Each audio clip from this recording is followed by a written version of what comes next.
If you want to close an app on iPhone 16e, then what you can do is, for example, jump to the home screen. In order to do so, you need to simply swipe from the bottom towards the middle like this. A simple swipe up gesture from the bottom of the screen works in this case.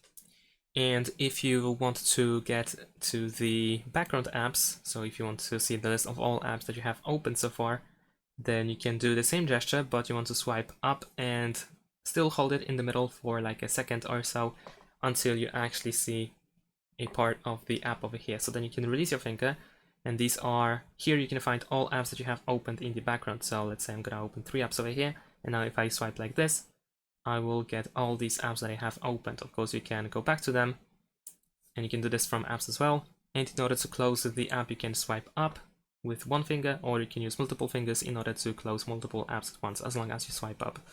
And that's it. Thanks for watching, leave a like and subscribe to my channel, and see you in my next videos. Bye!